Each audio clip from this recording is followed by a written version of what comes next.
I rarely see my apartment in the sunlight. For the guys that are, up before the sun comes up and we're not home till the sun goes down.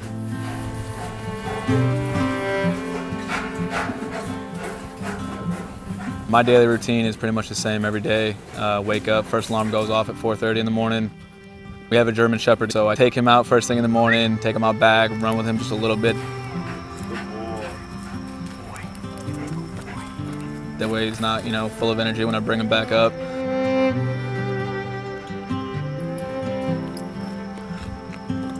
I head out to my truck and then head to the Gibsonton yard we have here in Tampa.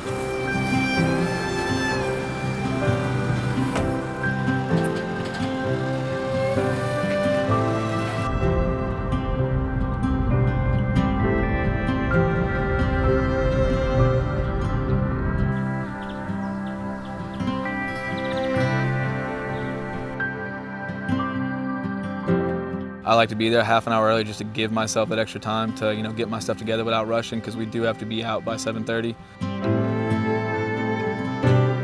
Get with my crew, get the stuff we need, and head out to our jobs.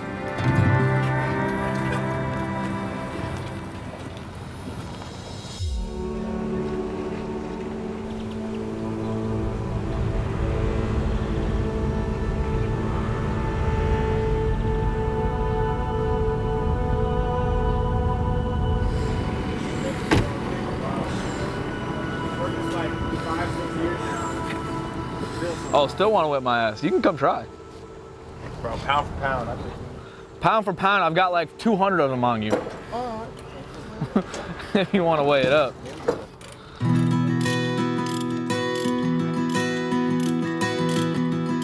When we get to the job site, we set up and get everything ready accordingly for the job that we have that day.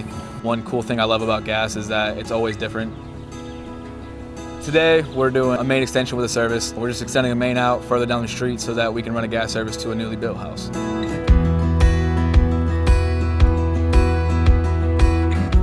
Have you been in contact with anyone potentially exposed or diagnosed with COVID-19 in the past 14 days? Have you experienced any cold or flu-like symptoms in the last 14 days, such as shortness of breath or difficulty breathing?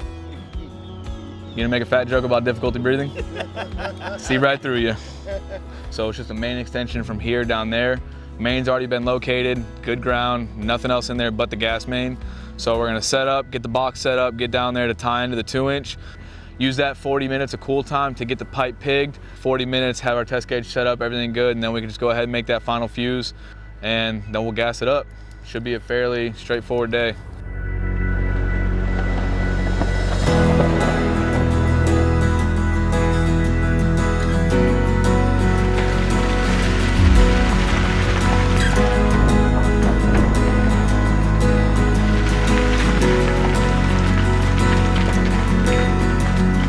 What's the depth on that now?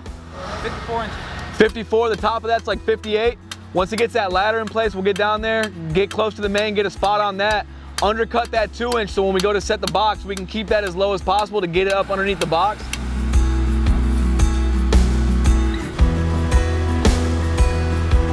Yo! A little bit more to your right.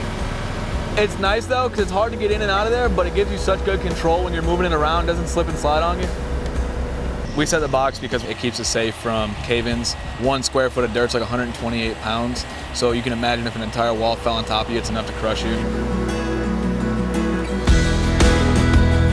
Once the box is in, we do a deep excavation trench form, covering all the bases to make sure that deep inside this hole is safe. Then we're good to go ahead and get in the hole and start doing what we do. Oh man, we got a little shovel, let's go. Inside the box, we have shovels that are 5 feet tall, and until we got this new shovel, he's had to work this big shovel in there, which is really hard. So he's excited to have the little shovel because you have so much more room to work and he can actually throw dirt out of the hole.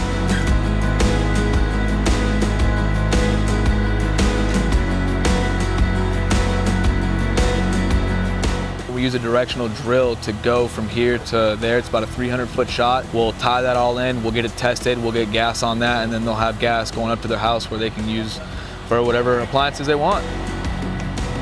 After a long day of hard work, our gas main has been installed, our service line's been installed. We have a deep tine that we've done, air tested, tapped. The main is now gassed up along with the service, and this beautiful home has a gas service. One less thing the contractor has to worry about.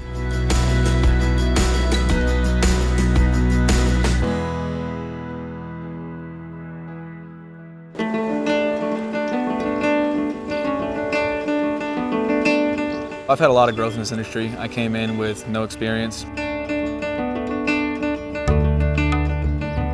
You work with guys, they show you techniques. I went from labor to fuser, became a gas tech where I was able to do a lot more as far as, tapping the gas mains and killing the gas mains, stuff like that, and worked my way to being my own foreman. I don't know where I'm going, to be honest. I didn't know I was coming here when I got here.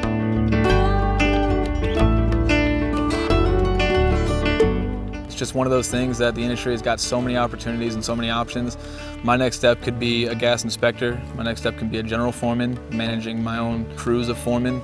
It can be a variety of things, and when the opportunity presents itself, then we'll look into it. That's one of the great things about gas is you don't always have to plan your next step. Opportunities present themselves to you when you get experience like this.